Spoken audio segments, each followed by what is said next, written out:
Halo, selamat malam pemirsa, apa kabar Anda? Senang sekali hari ini kami dapat kembali menjumpai Anda dalam program Tatap Muka. Program yang hadir sebagai wadah sosialisasi, berbagi informasi dan juga edukasi dengan tema yang senantiasa menarik untuk diperbincangkan dan juga dengan narasumber yang kompeten dan kredibel di bidangnya. Pemirsa, seperti pada malam hari ini tema kita transformasi pelayanan Kejaksaan Negeri Palangkaraya. Untuk membahas hal ini saya tidak sendiri, sudah hadir di studio bersama dengan Bapak Toto Bambang Sabto Dwijo, SH, Kepala Kejaksaan Negeri Palangkaraya. Saya sapa dulu, selamat malam Bapak. Selamat malam Ibu. Narai kabar Pak?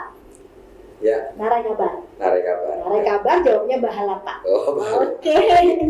Kalau kita bilang pripun kabare, kabare. Alhamdulillah saya mawon. Siap. Pemirsa, kita malam hari ini ingin berbincang-bincang. Seperti apa transformasi yang ditawarkan oleh teman-teman dari Kejari? Kemudian, seperti apa SDM-nya untuk mendukung transformasi ini? Demikian juga dengan alat-alat yang dimiliki. Alat apa saja itu? Nah, untuk membahas hal ini bersama saya Olivia Teja. Inilah Tatap Muka selengkapnya.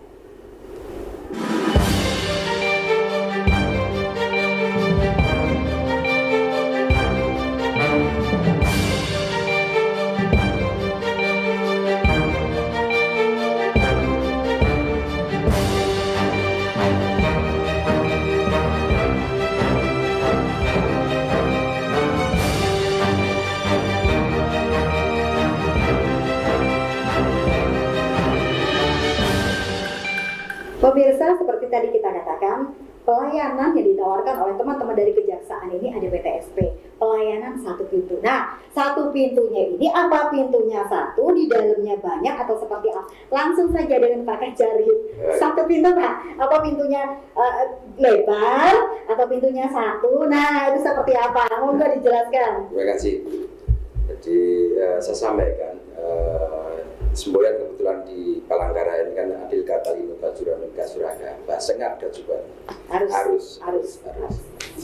Bisa saya jelaskan secara umum bahwa PTSP pelayanan terpadu satu pintu. Jadi di sini adalah pelayanan baik sejak awal itu sampai akhir itu dilayani dalam satu tempat yang di situ untuk supaya tidak terjadi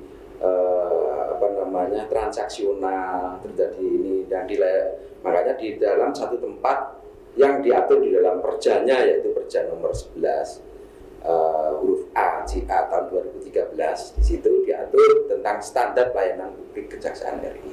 Jadi peraturannya ini sudah lama sebenarnya 2013. Jadi tidak hanya di Kejaksaan Negeri Palangkaraya saja, namun di Kejaksaan Negeri seluruh Indonesia. Oke, ketika itu ada di seluruh Indonesia Pak, tetapi kan setiap daerah itu punya kearifan lokal sendiri, punya nama sendiri, punya cara kerja sendiri, walaupun ada SOP yang mengatur dari sana. Monggo kalau untuk Palangkaraya sendiri.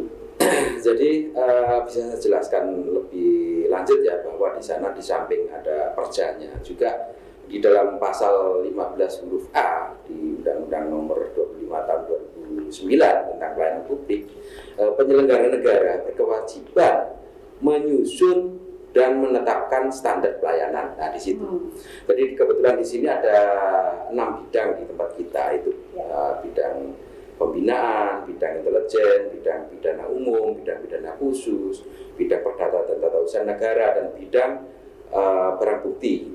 Nah di sana ada kurang lebih 12-an di situ pelayanannya, meliputi yaitu apabila di bidang pembinaan misalnya persuratan, pelayanan hukum, pengaduan masyarakat, informasi publik, antar jemput saksi yang berkebutuhan khusus, kemudian izin besuk tahanan, kemudian pengembalian barang bukti secara gratis, pembayaran denda dan uang pengganti, kemudian tilang online, kemudian bantuan hukum, kemudian pendampingan hukum dan tindakan hukum yang lainnya. Jadi banyak sekali, kurang lebih 12 item tadi yang saya jelaskan, nanti bisa saya rinci mungkin di pertanyaan.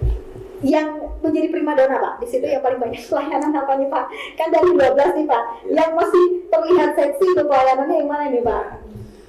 Jadi saya katakan di sini setiap bidang itu mempunyai keunggulan masing-masing ya. Keunggulan di bidangnya masing-masing. Misalkan itu bidang intelijen, pelayanan hukum, jadi memberikan pelayanan baik kepada masyarakat yang ingin mendapatkan mengenai informasi hukum, baik kepada pelajar, yaitu di sana ada jaksa masuk sekolah, kemudian mahasiswa juga kita memberikan pelayanan salah satu dari jaksa yang ada di sini di Kejaksaan Negeri Palangkaraya juga ikut mengajar di Universitas Palangkaraya, di STIH dan di Universitas UIN, Universitas Negeri Islam itu juga ada di sana. Kemudian di pelayanan pengaduan masyarakat. Jadi di sini yang itu ada 2 bidang, di bidang intelijen dan bidang pembinaan di sana, pelayanan masyarakat. Nah, di situ banyak keluhan-keluhan masyarakat yang ada. Itu akan kita tampung, kemudian kita di dalam SOP-nya harus kita jawab kurang lebih 3 hari kemudian harus sudah kita. Nggak kayak dulu lagi Pak, 14 hari kerja, long time. Nah, sekarang lebih padat. Ya, nah itu paling banyak aduan masyarakat apa Pak? Bermacam-macam Bu. Dari masyarakat ini mengenai keperdataan. Yang rata-rata keperdataan di sana. Jadi kadang mengenai waris, mengenai sengketa tanah, kemudian hak asuh anak. Itu kadang sering ditanyakan. Juga mengenai pidana umum, itu tadi kan keperdataan ya. Dengan pidana umum, dia sering menanyakan kapan berapa lama lagi disidangkan. Nah, di situ ada SOP-nya. Kemudian mengenai pidana khusus juga ada.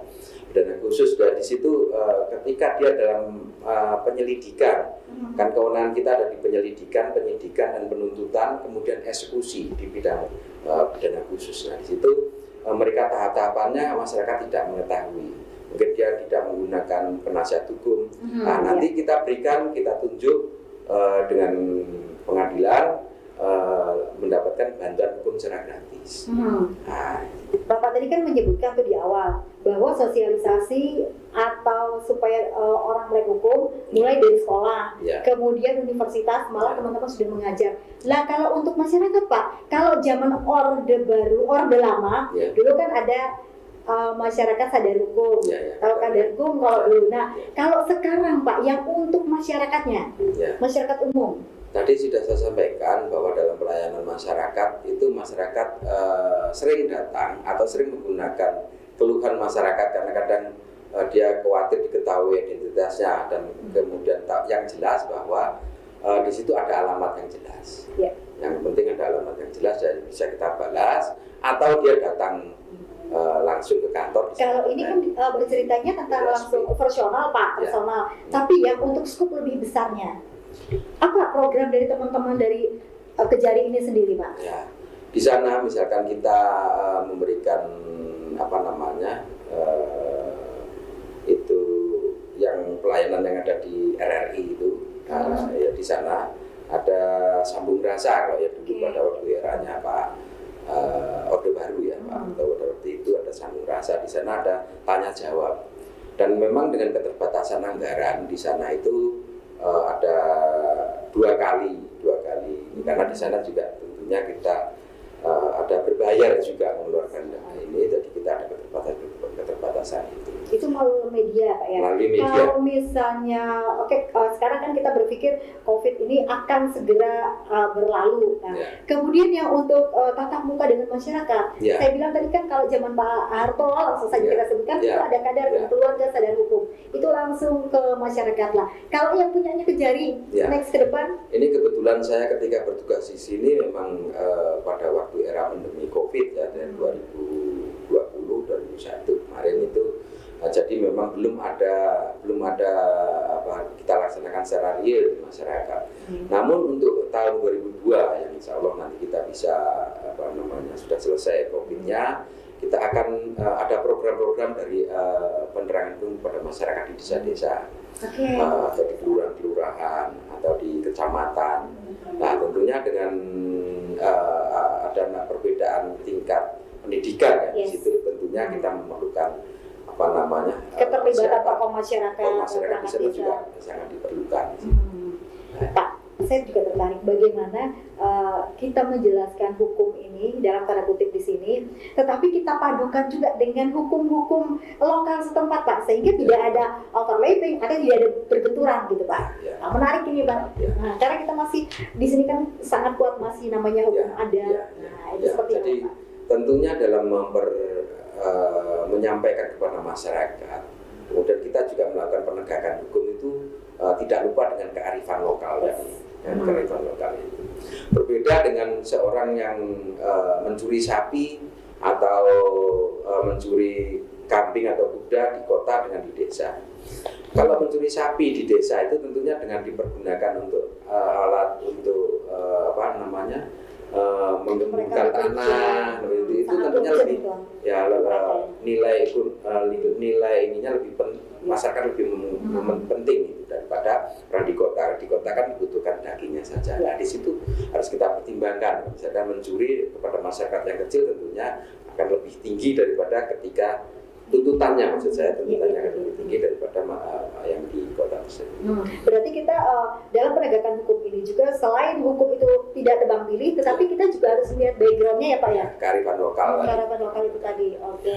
Karena supaya tidak tadi kita katakan tidak berbenturan hukum positif dengan hukum adat. Iya. Kemudian untuk program ini kan sudah masuk nih dalam daftar teman-teman.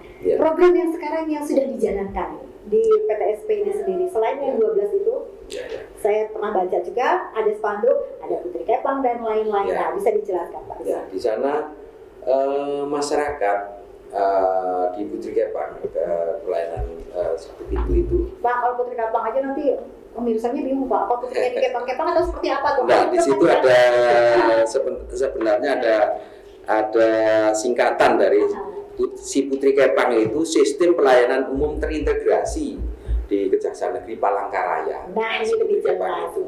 Kemudian di sana juga ada tilang online. Jadi masyarakat yang mau mengambil tilang apabila di kepolisian kena tilang misalkan itu tidak perlu berlama-lama. Di situ apabila lebih dari 5 menit tidak terlayani, dia mendapatkan voucher. Nah, di voucher kenang-kenangan dari kami bahwa diberi voucher PIN lah seperti itu. Dan silakan nanti ke Kejaksaan Negeri Palangkaraya bisa dibuktikan di sana. Kemudian PTSP ini sendiri untuk atau mendukung dalam rangka nih zona integritas ini menjadi lebih istilah kata maksimal. Kemudian mengurangi interaksi juga dengan masyarakat dan kepegawaian dari teman-teman kejaksaan. Seperti itu kan Pak? Ya, memang di sana seperti yang saya sampaikan tadi bahwa kita mencegah transaksional langsung. Transaksional memberikan uang kepada itu, dan di situ kan ini. Jadi bisa tilang online ini bisa dengan nanti pembayaran melalui ATM. Bukti ATM itu cukup disampaikan kepada petugas di sana langsung. Jadi di sana kayak di drive-thru itu, drive-thru itu, dia nggak hanya menyerahkan terus diambil STNK, BPKB apa yang ditilang di situ. Nah, di sana keunggulan dari si Putri Kepang tadi, seperti pintu tadi. Kemudian untuk mensosialisasikan ini ke masyarakat kan bukan hal yang mudah untuk masyarakat langsung mengetahui adanya program atau menu yang ditawarkan oleh teman-teman dari kejaksaan sendiri. Seperti apa yang dilakukan Pak? Ya, sebenarnya ini sudah lama sebelum saya pun oleh pendahulu saya Pak Seta Manado itu sudah pernah disampaikan, cuma pada waktu itu belum terrealisasi kepada masyarakat. Ya, kemudian baru kita sosialisasikan melalui kelurahan-kelurahan bahwa tidak perlu jauh-jauh atau kita datang kontak dulu dan nanti akan sambil lalu misalkan pergi ke pasar dan sebagainya bisa mengambil di situ, sehingga tidak sampai mengantri. Dan bahkan kami akan kerepotan kalau sampai mereka itu mengantri dan dengan keterbatasan kerumunan massa apalagi saat pandemi Covid. Nah, kemudian selama ini Pak, itu kan sudah lama tadi program itu sudah diluncurkan. Animo masyarakat Pak, kemudian kendala dalam menjalankan program ini. Kan tidak semua orang tidak semua orang mengetahui, kemudian paham, mencetnya yang mana Pak, di online banyak sekali aplikasi. Nah itu seperti apa teman-teman dari Kejaksaan Pak? Jadi saya lihat animo masyarakat sangat antusias sekali, dan kebetulan kami juga memasang di sana itu semacam spanduk dan target apabila itu pelayanan kurang maksimal, tentunya si petugas tersebut kita tegur dan kita sampaikan kenapa kalau tidak bisa ini. Jadi di situ kita lihat grafik di sini, dan kita juga dinilai dari pihak Kejaksaan Tinggi maupun Kejaksaan Agung sebagai bentuk reward dan punishment-nya di sana, sebagai bentuk bahwa kita dalam melaksanakan tugas itu ada reward dan punishment-nya. Kalau untuk PTP sendiri seperti apa Pak Kejaksaan? PTSP. Nah, PTSP sama. Jadi tadi dari 12 poin yang kita sampaikan tadi, pelayanannya tadi, itu seperti antar jemput saksi misalnya, yang khusus yang berkebutuhan khusus. Nah, jadi misalkan mohon maaf ya, misalkan ada yang cacat, itu kita sediakan dan kita jemput di tempat, dan nanti ke pengadilan itu juga bisa, apalagi sidang online ya, itu tidak perlu ke pengadilan, di kejaksaan pun sudah kita dan di sana kita beri prasarana, dan kemudian bisa dia sebagai saksi atau kapasitasnya sebagai apa. Terus juga nanti kembalinya pun kita kita antar. Demikian juga mengenai barang bukti. Layanan barang bukti di sini, apabila itu bunyi putusannya itu dikembalikan kepada yang berhak, misalkan itu saksi atau yang lainnya, itu akan dikembalikan secara gratis tanpa dipungut biaya. Terus juga apabila putusan, kalau sekarang kan Bapak bilang nggak ada biayanya, kalau dulu itu ada biaya berarti ya Pak ya? Enggak, kadang itu memang pada waktu yang sebelumnya itu untuk menempuh yang jauh-jauh ya, sekian kilo, sekarang itu sudah ada anggaran khusus untuk itu. Jadi pelayanannya kita berkeinginan untuk maksimal, sehingga kita punya plafon budget yang sekian, itu sudah didanai oleh negara. Karena ini sudah ada anggaran dan lain sebagainya, kemudian juga untuk saya tertarik ke barang-barang sitaan negara itu seperti apa sekarang? Jadi kebetulan di tahun 2021 ketika saya menjabat di sini ini, kita mendapat poin ya untuk pengantaran barang bukti, tadi saya lanjutkan ya. Jadi hasil yang kita lelang itu telah mencapai sekian hampir 3 miliar ya pada waktu itu, yang kita bisa kembalikan kepada negara, sehingga kita mendapatkan bantuan dari pusat 10% dari itu.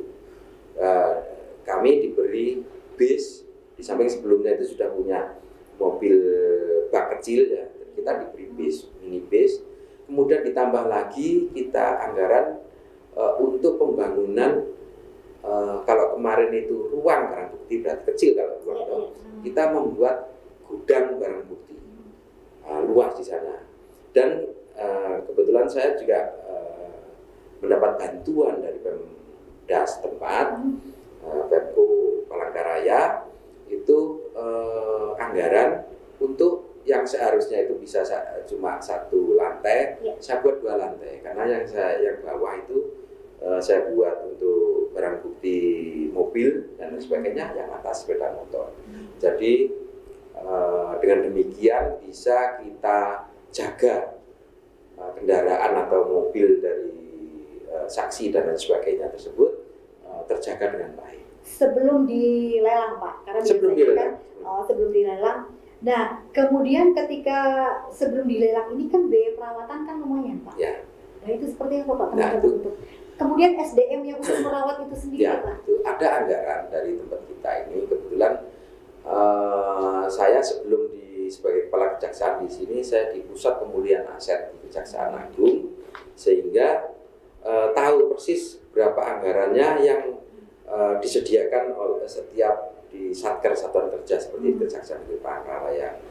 Jadi di sana setiap tahun itu ditambah, dan sehingga makanya bisa selenggarakan tempat yang memenuhi syarat saat ini memang belum selesai untuk di lantai atasnya atau sepeda motor. Jadi ada beberapa yang masih belum bisa saya masukkan.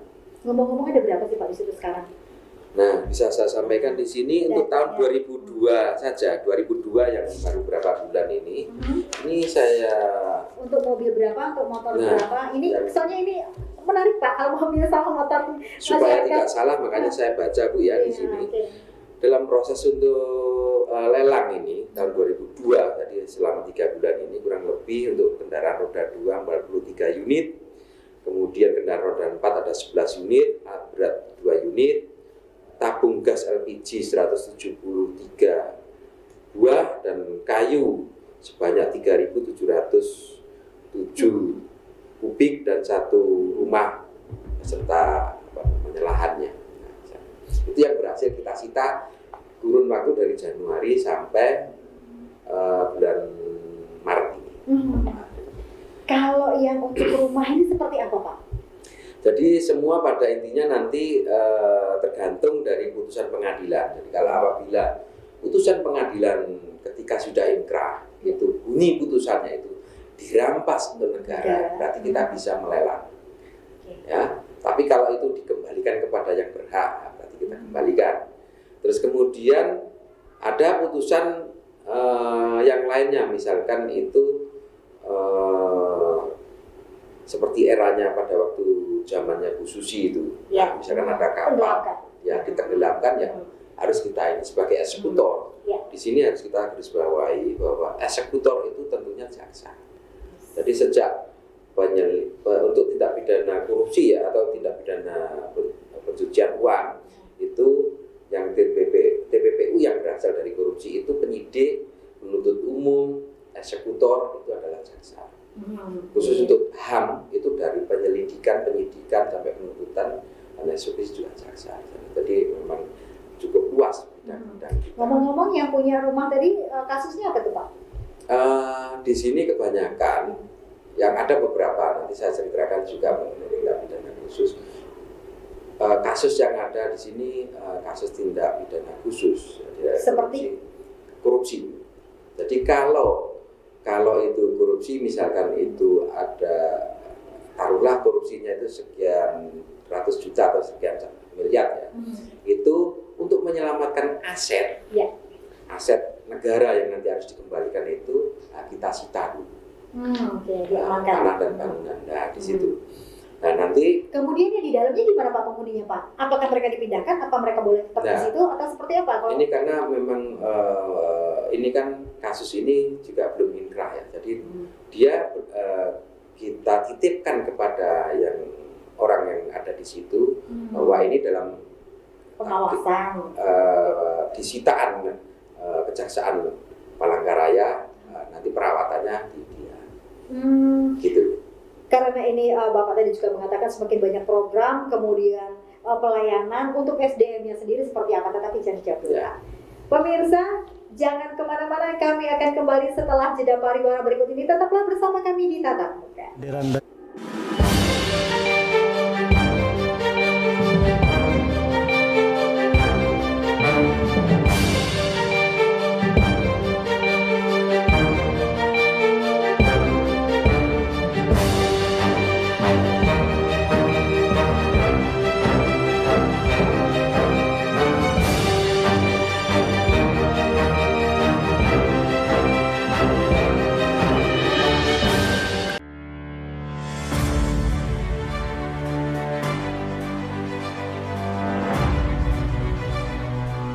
Dalam kesempatan ini juga saya tetapkan 7 program kerja prioritas Kejaksaan Republik Indonesia tahun 2022, yaitu 1. Laksanakan penegakan hukum integral yang menempatkan kebijakan penegakan hukum sebagai satu kesatuan dengan kebijakan pembangunan nasional. 2. Hadirkan penegakan hukum yang berlandaskan hati nurani untuk terwujudnya keadilan substantif. 3. Tingkatkan kualitas penanganan perkara tindak pidana korupsi dan tindak pidana pencucian uang dalam rangka meningkatkan indeks persepsi korupsi. 4. Percepat penyelesaian perkara dugaan pelanggaran hak asasi manusia yang berat secara tuntas dan adil sesuai dengan ketentuan yang berlaku. Kelima, tingkatkan sistem pengawasan internal menuju sumber daya manusia kejaksaan yang profesional dan berintegritas. Keenam, tingkatkan kepercayaan publik melalui peningkatan kinerja dan strategi komunikasi hukum yang adaptif, inovatif, dan kolaboratif. Ketujuh, tingkatkan kredibilitas, akuntabilitas kinerja, akuntabilitas keuangan, dan maturitas sistem pengendalian internal pemerintah.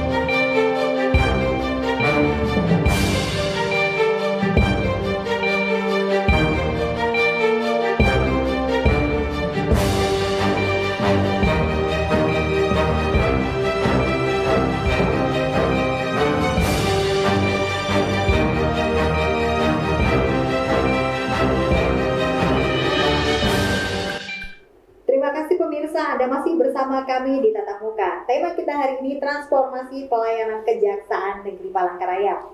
Masih dengan narasumber yang sama, Bapak Toto Bambang sebagai Kejari di Palangkaraya tentunya. Kita lanjutkan lagi, Pak. Kita tadi sempat terjeda. Seperti apa sih, Pak, perlakuannya barang-barang yang ada di situ tuh, Pak? Sepeda motor dan lain-lain lah. Ketika misalnya ini nggak laku, Pak, di lelang. Lelang sekarang kan bisa, Pak, pakai online. Ya. Nah, terus saya juga bertanya, animo masyarakat kalau yang lelang online itu seperti apa? Ya. Bisa saya jelaskan. Jadi seperti ini ya, untuk barang rampasan yang bunyi putusannya dirampas oleh negara, itu apabila bendanya itu besar seperti eskavator dan sebagainya, tentunya kantor kejaksaan tidak bisa untuk menampung itu. Dititipkanlah ke Rubasan. Jadi kita bekerja sama dengan instansi yang lain. Jadi kita yang kecil-kecil yang ini masih bisa kita tampung di situ. Tentunya untuk mempermudah nanti mengembalikannya, tentunya kita bisa langsung serahkan kepada yang bersangkutan. Rata-rata nih, Pak, dikembalikan atau dilelang sih, Pak? Dari data teman-teman. Dari data yang ada itu dilelang dan ada istilah satu lagi, itu pengalihan status penggunaan. Yang ini masyarakat tidak tahu. Nah, itu Pak, saya juga tidak tahu, Pak. Pengalihan status penggunaan. Jadi apabila dilelang tidak laku, misalkan sebuah kendaraan yang umurnya misalnya kurang dari 10 tahun, dilelang mungkin terlalu tinggi. Ya. Penilaian dari KPKNL atau dari Dishub atau dari Dinas Perdagangan ketinggian, jadi lelangan lagi. Itu bisa dilakukan pengalihan status penggunaan. Seperti contoh? Contohnya seperti kendaraan tadi yang saya sampaikan. Itu kalau statusnya dirampas negara berarti kan milik negara. Negara yang ini adalah DPU, Menteri Keuangan. Nah, di situ dengan persetujuan Menteri Keuangan, dengan seizin Jaksa Agung, itu bisa saya serahkan kepada instansi-instansi atau bahkan SMK ya yang melakukan anulah. Apabila SMK itu banyak yang telah kita beri mesin-mesin yang tidak sudah dilelang nggak laku dan lain sebagainya, mesin sepeda motor untuk dipraktek untuk di SMK itu. Nah, di situ statusnya akan beralih kepada dinas atau instansi tersebut. Yang sebelumnya itu milik kejaksaan, itu dialihkan statusnya kepada dinas atau instansi tersebut, termasuk yang kemarin kita berikan. Guna pakai berarti, Pak? Enggak, sudah miliknya dia. Oh, sudah milik? Sudah miliknya dia. Ya. Jadi seperti yang kemarin kita berikan kepada Pemko Palangkaraya itu, walaupun masih ini proses ya, masih proses berlangsung, 2 eskavator dan 2 dump truck itu untuk sampah, untuk mengangkut sampah. Karena saya melihat di sini sampah merupakan permasalahan yang sangat perlu perhatian khusus. Termasuk juga yang tadi saya sampaikan ke SMK juga, misalkan nilainya di bawah 35 juta itu bisa kita lelang langsung. Itu kita jual langsung, dan misalkan di sini banyak pedagang yang ini bisa mendapatkan, namun di situ dengan syarat tidak menuntut untuk surat-suratnya yang nah itu Pak tadi. Misalnya nih sepeda motor, saya ngelelang nih, dapatnya nih sepeda motor nih yang saya pengenin ada di situ. Ya. Lah surat-suratnya seperti STNK, BPKB dan lain-lain, ntar dikira kita bodong Pak. Nah terus gimana nih Pak solusinya di teman-teman? Tadi yang saya sampaikan adalah yang ada yang gelondongan tadi, yang mesin-mesinnya. Ya. Tapi yang apabila masih berfungsi, ada STNK-nya, ada BPK-nya, tentunya yang menerbitkan STNK kepolisian di sana. Ya. Dengan risalah lelang ditambah putusan pengadilan tadi sudah bisa diterbitkannya duplikat dari BPKB maupun STNK-nya. Nah, bisa diurus di sana. Jadi dari risalah lelang dia benar mendapatkan barang tersebut dari lelang, kemudian dari hasil lelang tersebut disetor kepada negara tentunya. Sudah ada bukti store-nya dan sebagainya, bisa digunakan. Berarti aman Pak ya, aman terkendali. Ya. Oke, itu prosesnya berapa lama Pak? Dari kita menang lelang, saya bilang menang lelang sebenarnya. Menang lelang kemudian untuk pengurusan surat-surat itu kita dapatkan. Nah, di sana tentunya sudah di luar kewenangan dari kita. Kita tidak bisa memberikan ini. Tentunya ada instansi yang lain yang berkewenangan, yaitu di kepolisian maupun pembayar pajak di Samsat dan sebagainya. Nah, misalkan matinya sudah berapa lama, dia harus membayar pajak dan sebagainya. Itu di luar bidang. Berarti kita langsung ke instansi yang terkait ini Pak ya, untuk istilahnya gimana sih nasib saya kalau misalnya saya beli ini, berapa lama sih pengurusannya dan lain-lain. Oke. Makanya di situ saya kebetulan background saya berdata, jadi saya kasih perjanjian di situ, tidak menuntut untuk hal yang seperti itu. Ada not di bawahnya. Ya, gitu. Ada not di bawahnya. Iya, catatannya. Ada catatan. Kemudian kita ke SDM Pak. Segitu banyak tadi itu Pak program dari teman-teman ini. Sampai ke Jari juga sudah tadi menjelaskan ABCD sampai ada yang 12. Nah, untuk SDM-nya sendiri seperti apa Pak? Ya, di Kejaksaan satu-satunya kejaksaan tipe A yang ada di Kalimantan Tengah, di Kota Palangkaraya ini, Kejaksaan Tinggi Palangkaraya adalah tipe A ya. Itu mempunyai SDM tidak kurang 14 orang saja jaksa. Itu saja loh Pak, saja ya, Pak. 14 orang saja. TU-nya itu 24. Yang honor yang banyak yang kita ini, dan itu kan kosnya lebih tinggi, sehingga makanya kita berharap untuk ke depan ada penambahan dari pusat. Makanya tahun 2020 kemarin itu rekrutmen terbesar sepanjang sejarah kejaksaan ini berdiri. Itu kemarin pernah 5.000 untuk calon jaksa, dan tahun 2021 kemarin 4.000. Nah setelah itu sudah nggak mungkin. Ini karena untuk memenuhi yang PTSP ini, program yang bertransformasi ini. Ya, karena kekurangan SDM di seluruh Indonesia, bukan hanya di Palangkaraya saja. Jadi hanya dilayani 14 manusia ini jaksa. Karena yang punya kewenangan di situ adalah jaksa, yang lainnya adalah tenaga bantuan. Nah di situ, jadi bahkan kalau saya lihat memprihatinkan sekali di kejaksaan negeri yang lain itu hanya beberapa jaksa. Tentunya dengan profesional kita bisa tetap melayani masyarakat. Kalau di tempat saya adalah Kota Palangkaraya. Ada yang namanya, kita sering mendengar bahwa hukum menjadi panglima. Ya. Walaupun langit runtuh, hukum harus ditegakkan. Nah, untuk Palangkaraya sendiri Pak, sesuai dengan transformasi kita ini seperti apa Pak ininya? Apa realnya di lapangan Pak? Ya. Kebetulan yang saya lihat dari grafik atau yang ada di Palangkaraya ini, kasus terbesar adalah terbanyak dari sisi kuantitas ya. Kita kuantitas dulu, itu 70-80% ini kasus narkoba. Jadi sekian persen baru kasus yang lainnya. Nah, di sini untuk penegakan hukum terhadap kasus narkoba ini memang sangat-sangat banyak masalah, ya belum maksimal. Karena di sini harus memerlukan penanganan khusus, kemudian dia harus mendapatkan, apabila misalkan sakau ditempatkan campur dengan tahanan yang lainnya pun bisa mati karena bisa diinjek-injek dan sebagainya. Jadi harus ada sel khusus juga perlakuan khusus. Nah, kebetulan di tempat kita ini bersyukur sudah ada rumah tahanan khusus untuk narkoba, ada LP-nya khusus untuk narkoba, ada LP khusus untuk wanita dan sebagainya, untuk anak-anak pun sudah ada. Sehingga ini untuk bidang penahanan di sana tidak ada masalah, tapi tentunya di tempat kita ini dengan jaksa-jaksa yang tadi sudah saya katakan terbatas sekali 14 orang itu sudah dengan saya.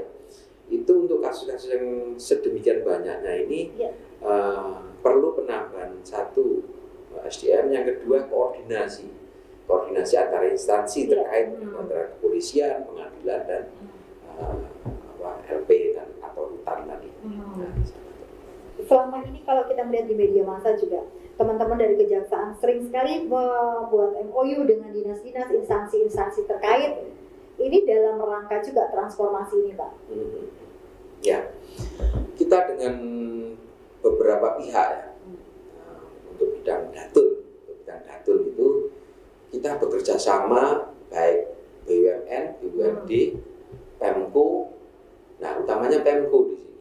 Di sana kita ada pendampingan khusus untuk apabila ada gugatan perdata datun ya, itu jaksa pengacara negara. Nah, ini belum familiar ya di masyarakat maupun ini. Ada namanya jaksa pengacara negara khusus untuk membela kepentingan pemerintah di sini, baik itu pemerintah daerah termasuk BUMN dan BUMD. BUMN itu misalkan Bank BRI, Telkom, itu kan BUMN Bu ya. BUMD itu Perumda, perusahaan umum daerah dan sebagainya. Nah, di situ kita dampingi, kita ketika beracara atau ada permasalahan, bukan masalah pribadi loh ya, tapi permasalahan dari bidang atau tersebut kita dampingi gratis. Nah, saya ambil contoh kasus kemarin kita berbicara tentang Satgas Tanah, Pak. Nah, kemarin kita juga mendengar di media massa juga ada bagaimana tanah yang sudah dikeluarkan sah oleh negara, oleh pemerintah provinsi Palangkaraya, Kalimantan Tengah, dalam hal ini Palangkaraya yang sudah di tempat di satu daerah di kawasan di daerah Banteng dan lain-lain. Nah, ini seperti apa, Pak, nasib warganya? Mereka sudah menyetor, mereka sudah mencicil selama puluhan tahun ketika ada dalam tanda kutip preman yang mengganggu. Lah, bantuan hukumnya seperti apa, Pak, untuk warga seperti ini? Nah, tadi saya sampaikan ada untuk khusus untuk masyarakat kan salurannya lain. Jadi kita hanya bisa memberikan pencerahan, memberikan gambaran-gambaran. Untuk khusus untuk mafia tanah ya, ini Jaksa Agung menerbitkan surat edaran Jaksa Agung baru, yaitu surat edaran nomor 16 tahun 2021 kemarin. Di sana tentang mafia pemberantasan tanah yang pada pokoknya untuk penegakan hukum kami diperintahkan untuk membentuk tim Satgas di Kejaksaan Negeri Palangkaraya. Sudah saya terbitkan surat perintah kepada bidang-bidang kami, surat perintah nomor 65 garis miring 02 berarti Februari garis miring 2022 tanggal 17 kemarin. Di sana saya libatkan bidang intelijen, bidang pidana khusus, dan bidang perdata dan tata usaha negara. Nah, ini SDM-nya dari mana aja nih, Pak? Nah, yang dari 14 itu kita makanya di situ jaksa itu kan diharapkan serba bisa. Makanya tidak hanya perkara pidum, dia bisa harus pidjus, bisa harus perdata dan tun. Namun di situ ada kasih perdata dan tun di situ yang meminit, yang nanti mengerahkan jaksa pengacara negara di sana untuk mendampinginya. Berarti dalam kasus yang seperti saya jelaskan tadi, sekali. Ketika di sini kan berarti kan negara yang diganggu-ganggu dalam tanda kutip oleh preman ini, karena itu kan yang mengeluarkan dari negara. Ini bantuan juga dari teman-teman. Kalau misalnya, misalnya dalam tanda kutip jaluk tolong atau gimana, itu teman-teman bergerak di sini. Ya, BPN pun juga kita dampingi apabila ada permasalahan hukum. Produk-produk dari yang dikeluarkan oleh BPN, baik dari Kanwil maupun BPN Kota, itu kita dampingi apabila ada MOU dulu, ada SKK, memberikan surat kuasa khusus kepada kita untuk pendampingan apabila ada gugatan, kita menjawab gugatan tersebut sampai ke persidangan. Oke, kalau selama ini untuk sosialisasinya sendiri seperti apa? Terus teman-teman di pemerintahan mengetahui ini sampai di mana? Ya, jadi setiap awal tahun itu pasti kita sampaikan bahwa progres kita ke depan seperti ini. Jadi kita sampaikan dan dari beberapa BUMN maupun pemerintah daerah di sini itu antusias sekali. Misalkan BPJS tenaga kerja, BPJS kesehatan, terus apalagi PDAM di sini apa ya? Program. Sekarang udah menjadi perum ya di sana. Terus kemudian itu yang BUMD-nya. Terus kemudian dari Pemko-nya sendiri juga kita undang untuk melanjutkan yang program yang sebelumnya sempat tertunda. Karena biasanya di akhir tahun itu yang bisa saya selesaikan sekian. Yang tidak bisa selesaikan dalam tahun yang itu akan kita kembalikan lagi bahwa jadi ada pelaporan. Terus kami juga ada nanti grafiknya bahwa tingkat keberhasilan sampai sejauh. Kalau yang sekarang ditangani oleh teman-teman, Pak? Jadi kasus-kasus yang ada, yaitu kemarin itu ada rumah-rumah dinas dari Pemda itu belum dikembalikan, misalkan dulu sebagai kepala dinas misalkan ya ini. Terus kemudian ditempatin anaknya apakah jabatan itu dia tidak kembalikan, itu termasuk kendaraan dinas juga kita bisa pulihkan dan cukup signifikan mereka bisa itu. Makanya nilai dari itu itulah yang kita nilai berapa miliar, berapa ratus juta, dan itu kita catatkan sebagai potensi kerugian negara kalau umpama itu tidak bisa kita kembalikan. Itu bukan kerugian negara tapi potensi kerugian negara apabila tidak kita bisa menangkan. Nah, seperti itu. Kalau yang sudah deal teman-teman dari kejaksaan sendiri yang untuk wilayah Palangkaraya? Ya, tadi ada beberapa. Sampai berapa nilainya? Untuk tahun 2021 kemarin itu 2,8 miliar kita belikan. Kemudian ada berapa kurang lebih 8 atau sekian rumah yang kita kembalikan kepada Pemko. Jadi di sini sangat efektif bisa kita lakukan pendekatan tanpa ganti rugi, bahkan tanpa ganti rugi kepada mereka, karena dia tadi kita mediasi dulu bahwa nanti kerugian kalau itu ini sampai sekian. Jadi selama kamu menempati itu kan tidak dipungut biaya. Jadi seharusnya kamu harus mengembalikan nilai itu. Tidak kami tuntut itu. Tidak kami tuntut, tapi yang terpenting adalah dikembalikan kepada Pak. Kalau yang untuk impres, Pak, rumah dinas, anggap saja kalau dulu kan zaman Orde Lama ada yang namanya sekolah dasar SD impres. Nah, rumah-rumah ini kan masih rumah dinas gurunya kan masih berstatus impres. Terus gimana itu Pak nasibnya? Apakah ada perubahan undang-undang atau seperti apa? Selama itu alasannya itu ada, kita telusuri, tentunya bisa kita lakukan gugatan terhadap keluarga siapa yang menempati di situ. Karena banyak aset-aset pemerintah daerah maupun pemerintah daerah kota maupun provinsi di sini yang masih dikuasai oleh pihak-pihak lain. Berapa persen Pak untuk Palangkaraya saja? Saya tidak mempunyai data karena memang sepanjang itu saya diberi kuasa khusus, akan saya lakukan advokasi. Kalau nasibnya saya katakan tadi impres itu seperti apa, Pak? Zaman dulu kan masih ada tuh SD Impres, perumahan SD Impres.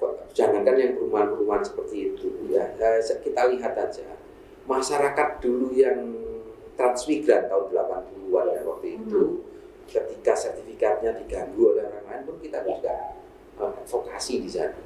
Kita advokasi di sana, kita berikan arahan bagaimana untuk mendapatkan haknya.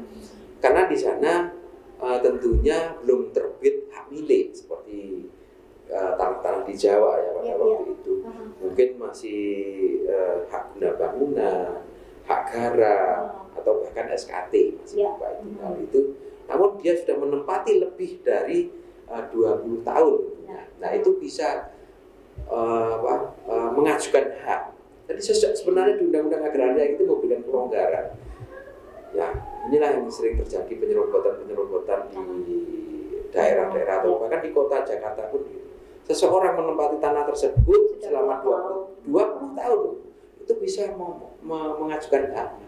Kalau apalagi dia sudah membayar PBB-nya, di situ dulu lama ada di situ. Yang orang katakan dulu di dom itu ya Pak ya? Ya di situ. Berarti bisa. Oke. Karena kita ini sudah ada di penghujung Pak.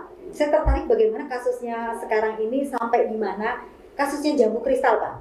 Ini kemarin kan marak di media massa Pak. Kemudian seperti apa teman-teman dari kejaksaan melihat ini sampai di mana kasus ini? Jadi bisa saya sampaikan di sini. Tadi sebenarnya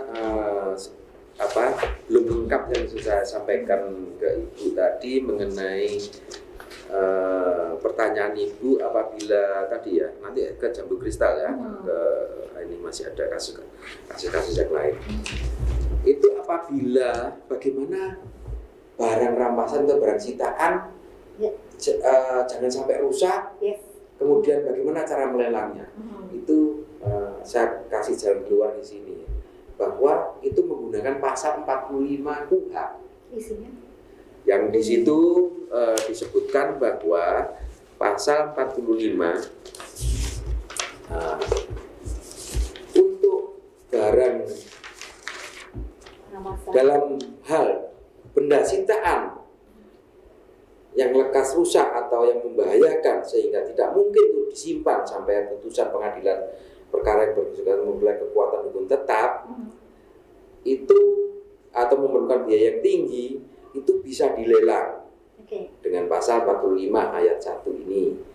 Apabila perkara masih dalam penyidikan atau penuntut umum itu dilakukan oleh penyidik atau penuntut umum, dilelang, kemudian dengan syarat yaitu disaksikan oleh tersangka atau penasihat hukumnya. Jadi karena ini belum inkrah ya harus disaksikan, disetujui oleh tersangka. Karena nanti misalkan itu kayu kalau makin lama putusnya kan tahunan ya, itu akan rusak. Atau barang-barang yang lainnya, misalkan benda elektronik, HP aja misalkan iPhone dan lain sebagainya itu tahun depan sudah nggak laku atau harganya sangat-sangat jatuh. Nah itu dengan menggunakan pasal 45 KUHP tersebut. Kemudian menjawab pertanyaan Ibu mengenai tadi program kita untuk next ke depan termasuk jambu kristal dan sebagainya.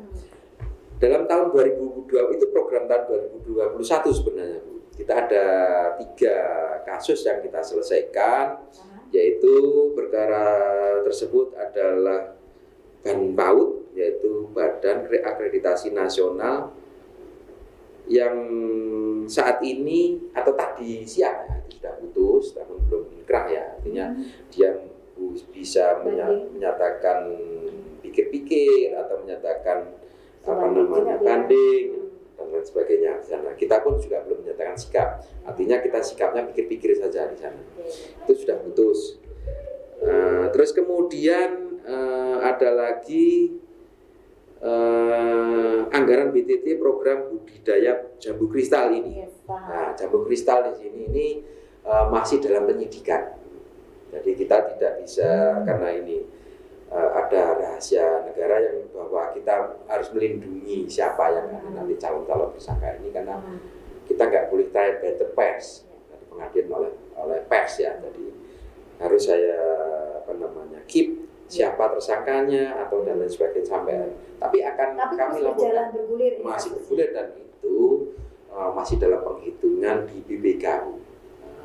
Di BPK tentunya kita mempunyai prediksi kerugian negara sekian, tentunya dari audit BPK atau BPKP bisa berbeda.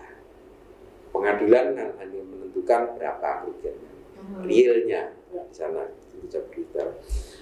Dan yang ketiga masih ada lagi ini korupsi pada Dinas Pendidikan Provinsi Kalimantan Tengah yang sekarang ini dalam proses penuntutan. Bisa di sini nanti bisa dilihat di persidangan, masyarakat bisa menyaksikan bahwa kita dalam melaksanakan penegakan hukum itu transparan. Sidang terbuka untuk umum. Iya, sidang terbuka dan bisa disaksikan melalui kebetulan saat ini lagi sidang online, jadi bisa di pengadilan atau di tempat kita di kejaksaan, karena saksi terdakwa maupun ini berbeda-beda Bu tempatnya. Hakimnya di pengadilan, jaksanya di kantor kejaksaan, tersangkanya terdakwanya kadang di Polda, kadang di Rutan. Nah di situ untuk mensikapi dalam kondisi COVID ini. Jadi itu masih ada 3 kasus yang pertanyaan Ibu sudah terangkum di sana. Mengenai banyak sekali yang harus kita obrolkan sebenarnya Pak. Bagaimana teman-teman dari kejaksaan itu meningkatkan SDM-nya. Kan tidak mungkin sekarang udah zamannya digital, terus teman-teman stagnan pasti akan tertinggal. Nah kemudian itu pasti ada dari teman-teman kejaksaan untuk meningkatkan itu. Mungkin singkat saja Pak, karena waktu kita sangat terbatas. Kemudian pesan-pesan untuk masyarakat supaya masyarakat ini melek hukum dan menjauhi yang namanya janganlah bermain-main dengan hukum. Kami berharap kepada masyarakat terus mendukung kami dalam penegakan hukum di Kota Cantik Palangkaraya ini. Dan dengan penegakan hukum, informasi dari masyarakat saya harapkan, dan kita akan melakukan penegakan hukum dengan berhati nurani. Jadi nilai kearifan lokal itu kita. Karena kita sudah berada di penghujung Pak. Saya mengucapkan terima kasih sudah hadir bersama kami. Sama-sama, kami juga mengucapkan terima kasih kepada TV Jurnal TV ini sehingga nanti kami bisa edukasi dengan masyarakat.